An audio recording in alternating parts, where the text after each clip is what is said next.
Seksizmas tai veiksmai ar požiūris diskriminuojantis žmonės dėl jų lyties. Seksizmas yra susijęs su galia ir stereotipais. Seksizmas susijęs su galia, nes su turinčiaisiais galią paprastai elgiamasi palankiai, o neturintieji galios paprastai diskriminuojami.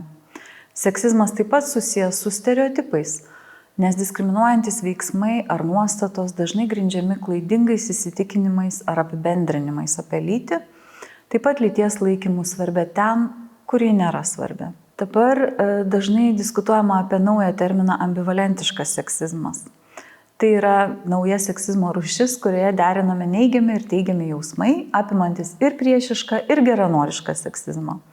Tai yra ir bausmėmis, ir apdovanojimais palaikanti idėjas, kad moteris nėra lygiavertės vyrams.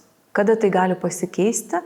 Tam, kad studentai, studentės, dėstytojas bei kiti asmenys dirbantys universitetuose galėtų būti pokyčių iniciatoriai, tokioje kultūroje, kur yra priimtinas seksizmas ar kitas neigiamas elgesys, jie turi visų pirma žinoti ir suprasti, kad tokia kultūra yra netinkama. Tam dažnai reikia keisti požiūrį, o tai yra laipsniškas procesas. Kitas dalykas yra tai, kad žmonės taip pat turi būti tikri, kad turi įgūdžių saugiai ir jautriai elgtis. Dažnai bijoma išsišokti ir tokiu būdu palaikoma status quo. Bijoma įžeisti kitą, nėra pasitikima savo įgūdžiais. Be to studentai ir dėstytojas studentės turi žinoti, kaip elgtis, jeigu galimai kyla pavojus jiems ar kitiems asmenims. Seksizmas yra pakeičiamas, bet tam reikia keisti požiūrį ir ugdyti prevencinius įgūdžius.